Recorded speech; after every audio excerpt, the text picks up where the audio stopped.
Nick, I need help. Sure. What should I use to clean my bathroom? Fantastic. But that's my kitchen cleaner. What about my bath? Look, as fast and easy as Fantastic cleans your kitchen, it'll clean your bath.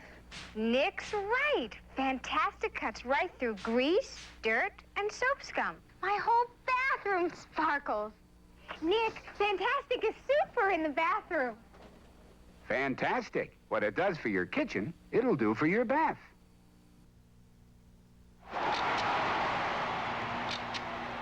This flash unit's been going all night. And it's going to keep on going. Because this is no regular battery. This is alkaline. Ever-ready alkaline. Of all leading brands, you can't buy a longer-lasting, all-purpose power cell than AA size Ever-ready alkaline for the typical movie camera or flash. So when you want long-lasting energy for these devices, get AA size Ever-ready alkaline. Call Ever-ready alkaline regular. I dare you. Our password today is retirement. It comes from Charles Beck in Shed, Oregon, who says, retirement should be based on tread, not mileage. Good idea. Think of it. See you tomorrow. Some of our contestants will receive high karate turns men you like in the men you love and love wildly. Aftershave, cologne, travel kits, and gift combinations, high karate turns you on. Princess Gardner matching leather accessories, smartly styled for fashion-conscious men and women. A fine name in leather accessories, Prince Gardner. From Conair, a collection of personal care appliances designed for your beauty needs. Conair affords that professional touch at home. Brunch Cookery, plus 4 more beautiful cookbooks from HP Books. Try Brunch for delicious change of pace and easy entertaining. Good cooking begins with HP Books. Blue Luster Shampoo and Blue Luster Plus Carpet Shampoo with grease cutters and brightness to remove grounding dirt and grime. Swanson puts the fast-in breakfast with 3 great varieties ready in 3-4 minutes in a microwave oven. They heat in regular ovens too, furnished by Swanson. And a member of our studio audience will receive Leonard Silver's 4-piece tea and coffee set and heavy silver plate. Includes tray, coffee pot, sugar, and creamer, all furnished by the Leonard Silver Manufacturing Company. Tonight, meet the official Witch of Salem on Real People, followed by Different Strokes. And it's Ruthie's first date on Hello, Larry. Then the very best of Saturday Night Live, all tonight on NBC. This is Gene Woods speaking for Password Plus. A Mark Goodson, Bell Todman production. This is NBC News Update with Edwin Newman. Good day. Secretary of State Vance indicated today that the Soviet Union had taken some steps to reduce American concern over Soviet soldiers in Cuba. Vance gave no details, but he said some factors are different from what they were. He was speaking at a news conference. Meldrum Thompson, the former governor of New Hampshire, said today that he will run for president as candidate of the still-to-be-formed Constitution Party. Thompson wants to reject the SALT Treaty, reimpose the draft, and increase defense spending. The European Economic Community today signed a $7.5 billion trade and aid agreement with 58 developing countries. West Germany has decided not to issue new 5-mark silver coins because the high price of silver would make each coin worth 8.5 marks. Edwin Newman, NBC News, New York. Thursday, Buck and an innocent girl escape from jail, but can they escape their robot jailer? Oh, hi. Then, a religious leader dies of mysterious causes. Quincy's diagnosis. Murder. Then, an informer tells Kate about an illegal casino and protecting her source. Target sure keeps me busy. Why, in the past year, people bought $1 billion worth of bargains at Target. The great low sale prices are one good reason. And I guess people like our clean stores and big stocks of merchandise. Well, that's why we're at 73 locations and growing. Target's gonna keep trying to be the best store in town for value. Well, every price in Target's $1 billion sale proves it. Get your share of the next $1 billion worth of bargains. Shop Target's $1 billion sale.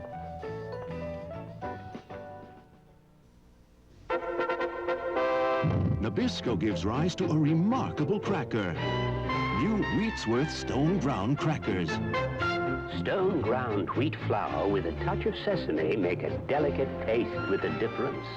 Try Wheatsworth with soup, Wheatsworth with salad, Wheatsworth with cheese. A delicate taste with a difference. Wheatsworth Stone Ground Crackers, new from Nabisco.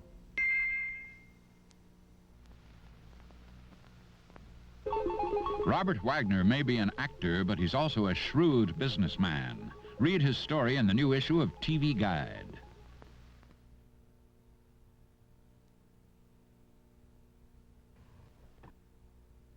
Dance Fever, Saturday at 5.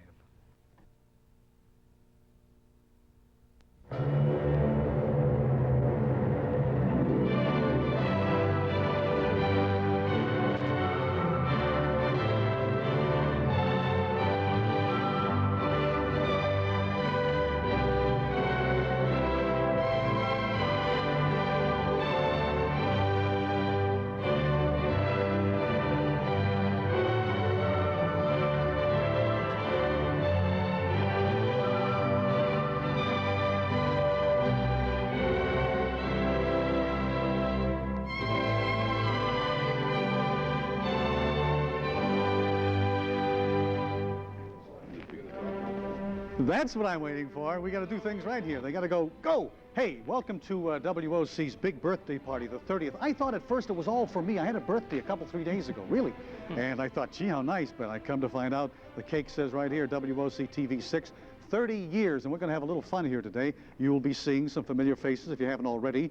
And we'll be going back in time. We'll be taking a look at some old kinescopes and some films and slides. And you'll see a lot of old friends of yours. It's all part of Noon Edition today and beyond, so it's all encompassing, the whole thing. So stay with us and enjoy. We wish you could enjoy the cake with us too. We'll be cutting that a little bit later on, but as we say, you'll have a good time with the people and reminiscing and that type of thing. And we'll have some people right here that you'll remember too, I'm sure. But right now we're going to go with our news and Jim Malmberg, and there was a shooting overnight.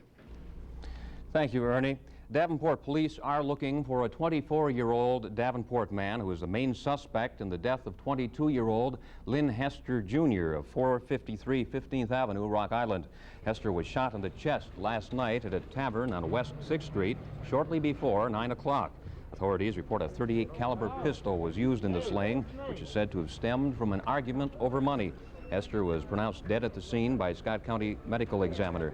Authority officers have yet to issue a warrant, but are interviewing witnesses who have pointed the finger at one particular suspect.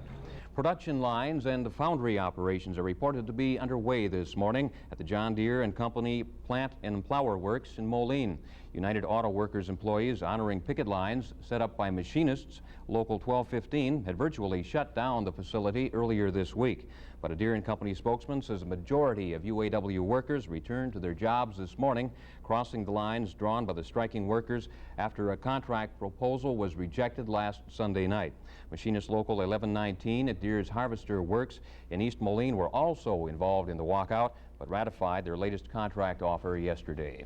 Pint-sized ghosts and goblins will parade through downtown Davenport tonight as the city's annual Halloween Mardi Gras festivities get underway at 7 p.m. Youngsters donned costumes to seek treats in Davenport last night, but the majority of Quad City kids will go door to door this evening. Parents are once again reminded to confine their children's Halloween activity to the immediate neighborhood and make sure they're accompanied by an adult. Treats should be wrapped or sealed and inspected before they're eaten.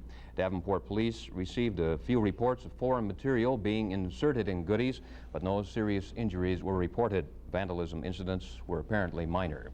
The chief of the Corps of Engineers did mark Halloween with a trick-or-treat for the clock tower headquarters on Arsenal Island. The Rock Island District Office stands to either grow sharply in importance and manpower or shrink sharply in both, depending on which of three options is picked under a realignment study. The oft-postponed announcement, put off 3 times before, was promised for today, but it was strictly treat. The chief engineer has postponed the announcement until November 5th. In view of past performance, that may just be another way of building tension for the Corps, flood-prone communities, and area lawmakers. No action will be taken against a Scott County deputy who earlier this month was suspended from the Iowa State Law Enforcement Academy for allegedly being involved in a skirmish near a disco bar. Scott County Sheriff Forrest Ashcraft announced this morning that 32-year-old Greg Lee of Davenport was cleared of any wrongdoing in an investigation by the Academy. Lee was involved in a brief exchange of words at the disco, but left the scene shortly before the fight occurred. Ashcraft said Deputy Lee is an excellent student and will work as a court bailiff until his return to the Academy in early 1980. An Illinois Senate committee is talking today about legislative pay raises. The Senate Executive Committee voted 8-4 in favor of a proposed amendment to the state constitution. The amendment, if approved, would bar the so-called lame duck salary increases for lawmakers. You'll recall it was about a year ago that Illinois lawmakers tried to pass a lame duck pay raise. That's a pay hike that comes after the November elections, but before a new legislature is sworn in January. Today's proposed amendment probably won't be voted on by the full Senate until sometime next spring. And finally, the city of Davenport is planning on collecting dead leaves from Davenport streets. Bob St. Clair of the Public Services Department says leaves must be bagged or packaged and left out on the scheduled garbage pickup day. The city is picking up the leaves to prevent the clogging of storm sewers and to keep the streets free of debris. By the way, it's a violation of city law to rake your leaves from private property into the streets. And now here's Ernie with the weather. Yeah, it's going to be an abbreviated weather, too. That cold front, the on-again, off-again cold front finally is on again. It's on its march heading through here. As a result, we're going to have some showers and thunderstorms, some possibly heavy. It'll be around 70 today. Tonight, showers and thunderstorms. Again, it'll be in the mid to upper 40s. And then we'll feel that cold front as it passes through. We'll get a lot cooler. Showers will be ending tomorrow, however. It'll be in the mid to upper 50s. 56% humidity. South-southeast wind, 28 to 45 miles an hour. Barometers falling at 29.55. The overnight low is 56. Pretty warm overnight low for this time of the year. 67, yesterday's high. A trace of precipitation the past 24. Monthly total is 2.25. And the current temperature, I don't even know. I didn't check. I think it's somewhere around 66 degrees, if I remember correctly. Now, what's happening on Wall Street, Paul? Well, on Wall Street, prices are going down in trading at the hour. Dow Jones is down over 3 points to 820. An average share of common stock has lost 6 cents, and volume's pretty active. A little more than 13 million shares have changed hands. Here with the farm summary now for the vacationing J.R. Underwood is Don Olson. In our markets today, 43,500 head of hogs, down 21,300 from last week and 2,000 from last year. 24,500 head of cattle, down 4,600 head. 8,400 head from last year, 2,050 sheep and lambs, down 950 from last week and 850 from a year ago. Looking at the hog market specifically, it was 50 cents higher and in some cases $1.50 higher for sows. National stockyards had the top in butchers of $35.75 and also the sow top of $31.50. Joliet had 1,400 head with $36.50 butcher top. Peoria with 3,500 head and a $35.50 butcher top. On the choice to prime steer market, generally 25 to 50 cents lower. Joliet had the top of $66.50 for steers and a $65.50 heifer top. Looking at the future market from Sherson Hayden this morning, December hogs 37.20 down 20. February 39.95 down 45, and April hogs 30.67 down 23. December cattle were quoted at 66.65 down 67. February 69.10 down 72, and April cattle 70.75 down 57. Corn was quoted at 222 this morning at 9.45 from Tabor Company, and beans at 5.86. On the grain market, a little bit brighter today. December corn 264 up 1.5. March corn 281 3/4 up 1.5, and May corn 294 up 1.5. November beans were also up 642 up 4 1/4. January 675 up 3.5, and March beans were quoted at 688 up 3. That rounds out our markets for today. Next Thursday and Friday at the Black Hawk Hotel, there's going to be a first for the Quad Cities, a conference on the black family produced by social workers and others concerned with some of the problems of black families in the Quad Cities. Our guest today on Noon Edition is Dale Estes. Welcome to the program, Dale. Thank you. The aims in detail in the conference, tell me a little bit about what it's for. The conference will be for black families and black service providers and the white community, and helping them provide more services to the black consumers of the area. Who's going to be at this conference? Who's going to be the speakers? Okay, we'll be having speakers from Washington, D.C. We'll be having a speaker from Kansas City, New York, and some professors from the University of Northern Iowa. So you're drawing on a wide range of resources, right, well outside the local community. Right. Some of the subjects you're going to be treating. Nutrition, the black family's nutrition, juvenile justice, education, and a few other areas too. Now, the people that you're going to be discussing these things, you're going to be trying to outline from the perspective of being a black family in the Quad Cities? Right. And you're going to be aiming this message at who? At anybody that's providing services to black families.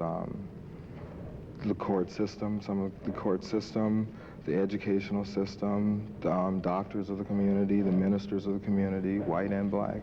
So there's almost open, you'd want almost anybody really who's got any interest and concern in this area. Right. Some of the, what are the greatest needs facing black families that aren't being met now or that you'd like to see changed by the outcome of the conference? Just a greater awareness of what's going on in the black community, I guess. Their needs in nutrition. Sometimes the black families aren't provided with the proper diets. Kids aren't provided with proper diets. They'll sometimes drink Pepsi in the morning instead of having a balanced meal. Sometimes mothers don't know how to provide care to kids with a proper balanced diet. Some of the other, do you find that the institutions generally in this area are helpful and useful? I think they are, but I think a little more awareness of what's going on else in the United States would help them out a great deal too. There's other people, the people that we're bringing in can provide some of the new current trends of what's going on and what the dealings are that they're trying to do with them. You're a youth guidance counselor. Yes, I am. Do you expect, or how do you expect that the conference is going to help you? Meeting with these people, do you expect that it's... Well, in the areas of black foster care, I'm not really in tune with that. I think with the lady that's coming in to speak from Kansas City will probably aid me there. There's also a gentleman from the East Coast who works with juvenile justice. I will probably be more interested in that, and he's working with different trends of what's going on, how I'm dealing with the kids these days. The juvenile justice system in the Quad Cities, does it have any particular glaring problems that you'd like to address more? No, that is overburdened, I guess. What would you do to clean things, straighten things out a bit? I guess I would start with the school systems and trying to meet their needs there, the kids' educational needs there, and then not be so quick to push kids right through the court system. Trying to divert them from the court system if there's a possible way. Is there any difference in policy between Iowa and Illinois that you've been able to see? Oh, I'm not really familiar. I'm somewhat familiar with Iowa, but not enough to say, but I think there is a great deal. Is there any real or any substantial difference between the school systems of the Quad Cities, the way they help with and treat black children in the school systems? No, I think to the best of their knowledge, they're doing the best that they can, you know.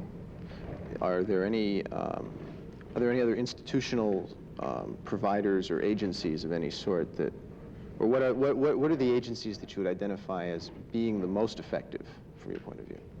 I'd say our agency, Youth Guidance Council, Department of Children and Family Services in Illinois, Family and Children Services of Iowa, Bethany Home. Those are a few. What are some of the holes in the system that you'd like to see filled?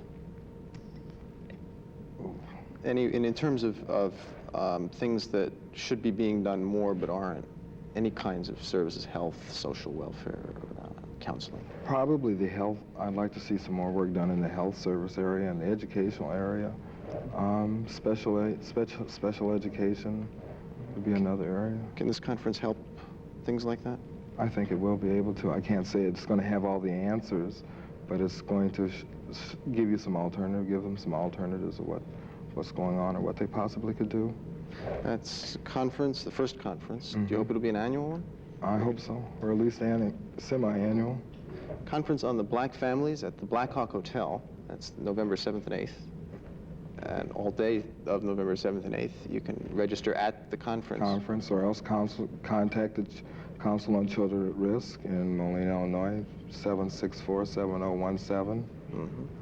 Or myself, my name is Dale Estes. You can contact me at the Youth Guidance Council. And if you're interested in attending the conference, that's it. Noon edition will continue in a moment.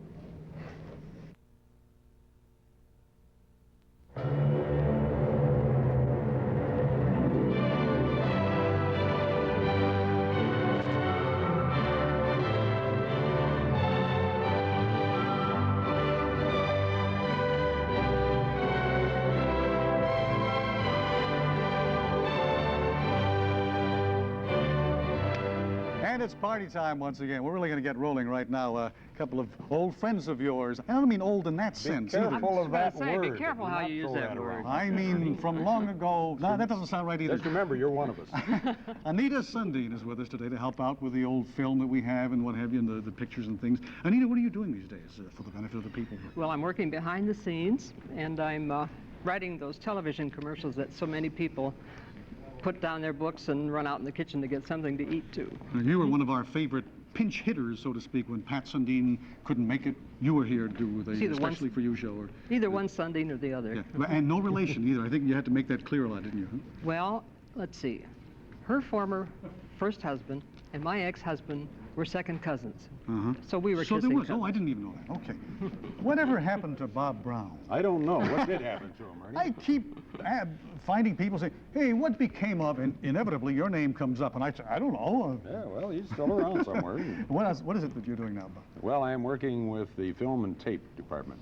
We're doing the on-location commercials that she writes the background for, and the documentaries with Paul and all this sort of thing. And you're pretty active with Miss Iowa. Yes, producing that each I don't year. mean with the lady herself. Yes, Don't imply that. Anyway, okay, I think it's time now. Enough of this. We can go on forever. We can do our own show right here. You know, forget the film. But the fun of this whole thing is to go back and to see the old things that you recall, some of the old shows, the buildings, like the old building right here. That was our first building. We were back at Channel 5 in those days. Do you know at that time there were only 400 sets in the area? Within 1 week after we went on the air, 750 sets in 1 week's time. That brings back a lot of memories, too. It certainly does. Remember when we could park on Brady Street? Remember when traffic went both ways on Brady Street? This is the mayor at that time, Art Kropik, and he's going to be greeted here very shortly by B.J. Palmer, Dr. B.J. Palmer. There we are. Yeah. Our building, incidentally, was a girls' school, wasn't it? It was a girls' school, and then I think it was a dormitory after that, wasn't it? Or it was an apartment house. Yeah. Well, that's this was our old client's room. I remember that well. Okay, and I think they're going to be taking a look at the black and white camera. How many did we have then? You recall? No, we only had two, I think. Did we have three? I think we only had two. Well, it did the job anyway. I'm not sure if those may still be in the basement gathering dust. That's when I first came to work. Ernie Sanders was my manager when I first came to work. Yes, he was mine too. There's the program log. Look at some of the shows there. That's when 5 became 6. Oh, the Dixie Showboat. Dixie Showboat, the first of many of the kiddie shows. Forerunner, yeah, of the cartoon showboats. Led up to the grand kiddie of them all, Captain Ernie. The U of I people used to come in every week and put on the show. Yeah. Then there was Garraway. Easygoing Dave. He got his start and went on to the Today Show after that. Okay, and we got some sound now. We got some actual shows, some of the first shows. Some were kinescope. I guess they were all kinescopes. Yeah. And in this case, were they sent to us, do you recall, or this was not taken off the net line? I think it probably was. Okay. We had it off the net line. We're getting into technical stuff here that I know very little of, and I was a late comer anyway. Okay, let's take a look at some of the early shows and see if you can recall some of these things. From the old National Broadcasting Company. The National Broadcasting Company presents Burr Tillstrom, creator of Kukla, Ollie, and all the Kuklapolitan players with Fran Allison in Kukla, Fran, and Ollie. Can I talk to you? Sure. As a matter of fact, I'm very glad you came up because I'm just doing the rundown here and making the schedule out for the show of shows tomorrow night, and I just want to check with you on some of these speeches. Now, there's one right here. Now, this act right here... Kook, I want to talk to you. I don't want to talk to you about the shows.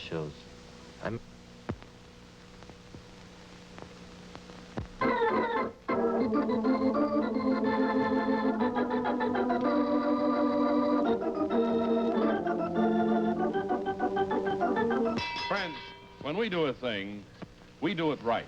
That's right. When other people have fire sales, they announce men's suits slightly damaged, smoke damaged. Or women's dresses, barely touched by water. But when Bob and Ray have a fire sale, things are really burned. You'll see that...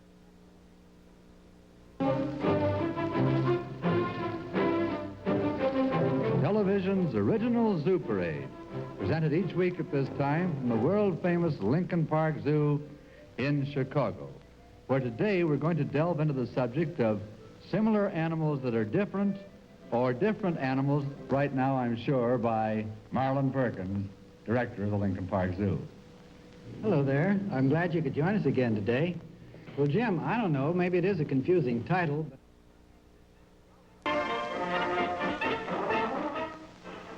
Welcome to another fast-moving film presentation of Wrestling from Hollywood. Brought to you with the compliments of Joe Crane, the Smiling Irish. You know, they used to accuse us of cutting wrestling from Hollywood to put in commercials. They said, you cut out the last end. He actually won. He said, no, we did never. Did you know that Jim Hurlburt was afraid of animals? And here he was working with Well, that, of course, Perkins. that was the forerunner of the Wild Kingdom, right. Okay, in addition, we had local shows, too, and we had our answer. I think I said this at the 25th anniversary. I'm going to say it again. We had our answer to Olson and Johnson, or Laurel and Hardy, or whatever, those two funny guys, the team of Vason and Jensen, Rand Jensen, Warren Vason. Here's one of their efforts. Here, just crowd in close, you know. Real bevy here. You work this end, I'll get the other end. All right, dear. Any way you want it. Hold it. Who's the official spokesman for the crowd? Huh? We have no official. Come on down here, will you? You talk to Rand. Huh? Mary Louise, yeah.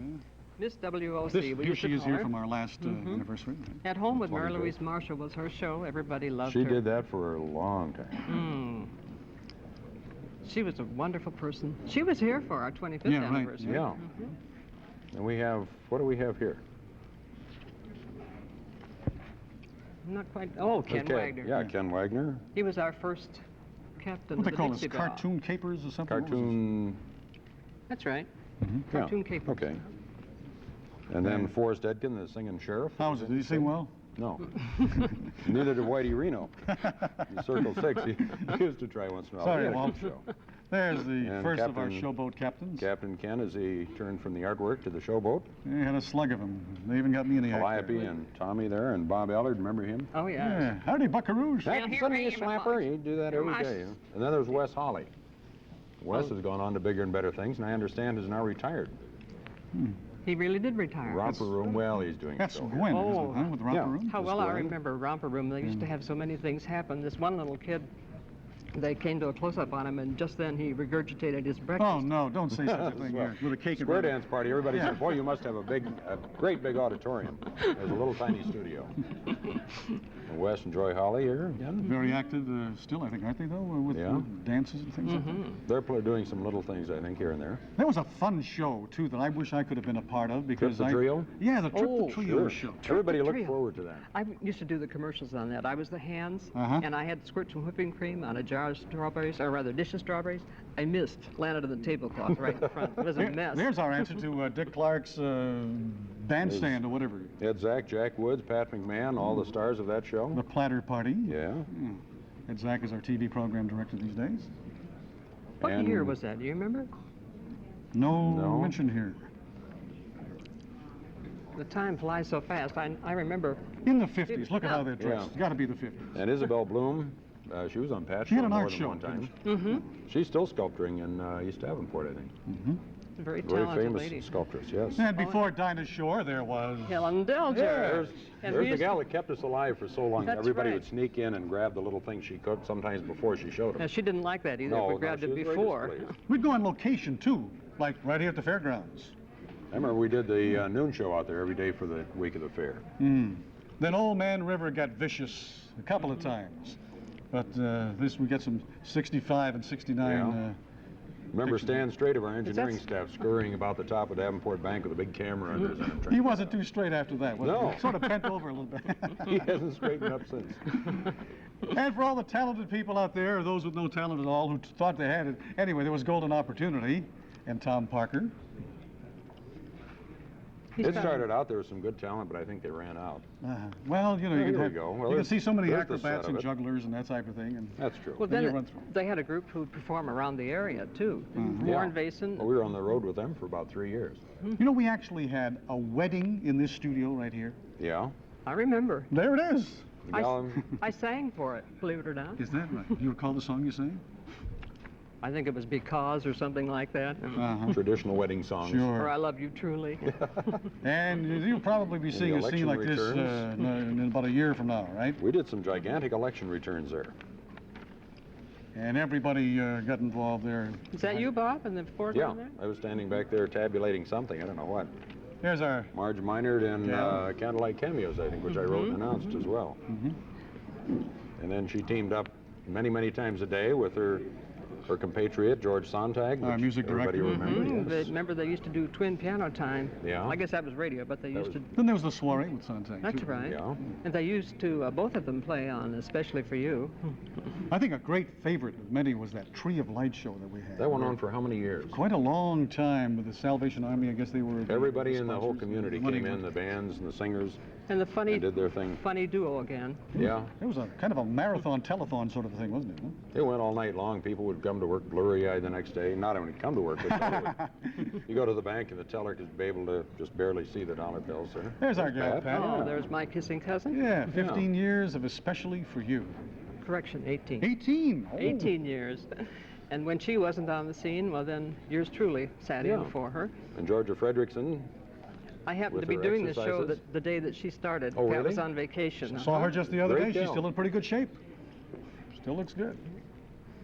And Pat had guests of every description from everywhere. That's some caballero there singing a song with Pat.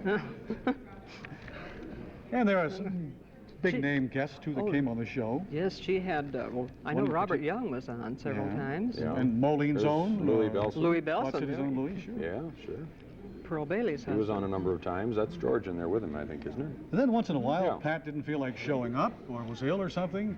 Who do you suppose came in and filled in for Pat? I don't know. You got it. Who? You're going to find out very shortly. Who could it be? It's coming up. There she is. Yep. Oh, yeah. Phone call at 7 o'clock in the morning. What was Guess going on here? Was there a powwow or something? Yes. Pat was usually on vacation the last 2 weeks in August, and they were plugging the powwow, which happens on Labor Day. And this was one of the Indians that was powwowing. Full regalia. Boy, that's beautiful. Coleman Flores, I guess, is it all? Yeah, they did how many floral displays through the years? Can't count them all. Oh. And he'd Award-winning, work just beautiful. He'd work for hours. He'd come in early in the morning and work for... Like 5 or 6 o'clock 5 or 6 in the morning. hours. Just for a set that would be on the air for half an hour. Well, it would complement Pat's shows, or it would just be for an occasion, Easter or whatever. And one of the stalwarts that was very important was Helen Flagman. You remember her? I certainly do. She helped arrange for some of the displays and brought some in from, I guess, overseas somewhere. They had their own show, didn't they? Our Good Earth or something. Our Good Earth, yeah. She flew flowers in from Hawaii and all over. She's a marvelous lady. I don't think I have ever seen displays like we had anywhere it took now. an awful lot of work to do. Really Helen artistic. Flagman, and the late Dr. Plagman, who worked with her on these for so many years, on Our Good Earth. Very interesting. Mrs. Plagman is still a very interesting lady. Still living in Davenport. Of course, our musical good old George. bits were done by George. It was always nice to have a little musical interlude. As a matter George of fact, recorded a record at one time, didn't he? What was that it song? was a big seller. I think it was Cecilia, if I'm not too... yeah, I think we're going to take a listen to that right now. All right. It's coming up here very shortly. All right.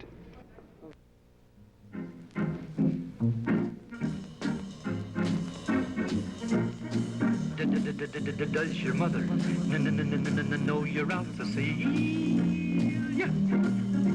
Does she know that I'm about to steal ya? Oh my! When I look in your eyes, something tells me you and I should get. I think it's time now that we meet some of the news people. We always had our noon editions, 6 and 10 o'clock. Right. But we had a multitude of people, newsmen and so many weathermen. We have gone through many of them. Well, here's Bob Frank, for instance. He was news director when we started television, I think, wasn't he? Oh. Oh, and then Jack Thompson. You know Jack Thompson? Jack is still news director. I remember him. There's Bob.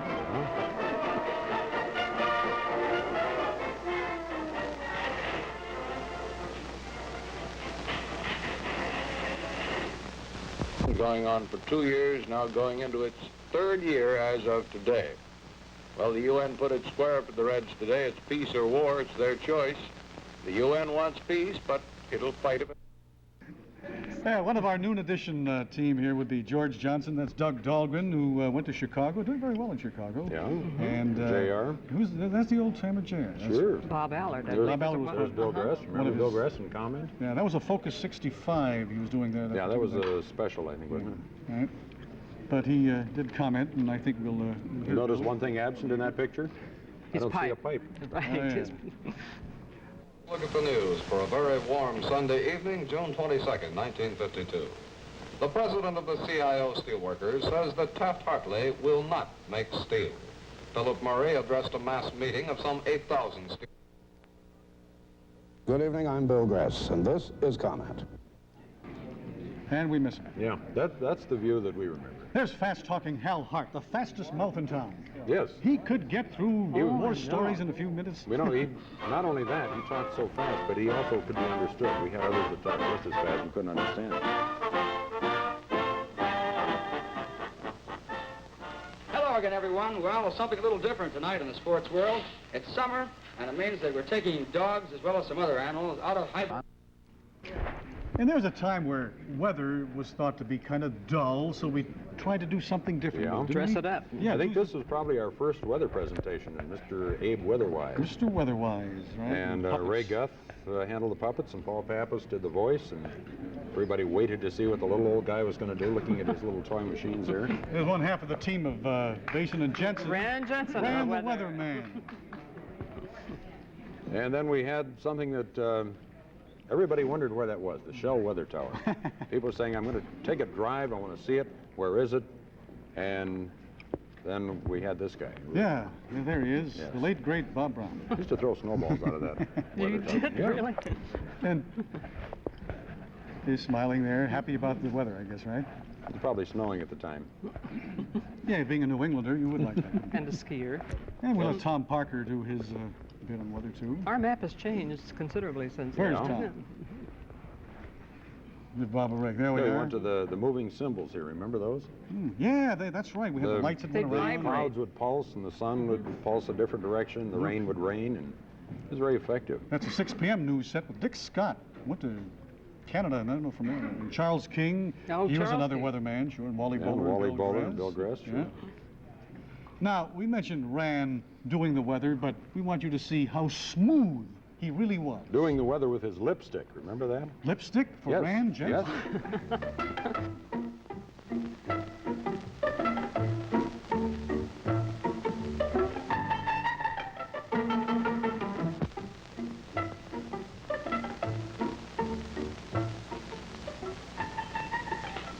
Drawing in our friend the cold front, which now isn't a cold front anymore, but is instead a stationary front. At least as far as central Wisconsin, then it turns kind of cold and goes on toward Canada. Let me qualify this lipstick thing. Yeah. We're searching for... He's dying over here. we're searching for material that would stick to the plastic on the weather map. And Rand kept trying all these things. Lipstick worked the best. And one night, it slipped out of his hand, and he said, just a minute, I dropped my lipstick. I dropped my and lipstick. He went down. Everybody's thinking, what? Well, there it is. We hope you enjoyed all the films and slides and kiddies or whatever that we had for you. And live television was really fun, wasn't it? It's been a fun 30 years. It's come a long way. We've been here for 30 years because of you, and we hope to be here a lot longer there again because of you. So we hope you'll continue with your support, and we certainly appreciate all that. We have a big cake to cut here right now. Don't you think we ought to get to that cake? Huh? I think so. But before that, I want to thank all the people, too, behind the scenes. We showed you just a few of the on-camera people, but there are so many people that make up a station like this. The engineers, the people in the control room, the people who do the writing of the commercials, continuity, and the salesmen, just so many. So without them, you know, we're just faces in front of the camera, and we certainly need their help, and we've got it all the way, so we want to thank them, too. Okay, that's right. Now, we're just another pretty face here, with the exception of Hawk Nose here.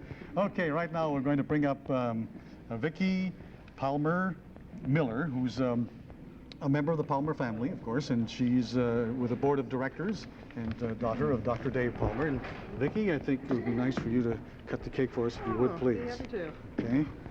And once again, thank you very much. Wish you could all have a piece of this cake, but with just so much to go around, and these hungry people are still waiting for us. Thank you so much for being with us.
Mission Impossible.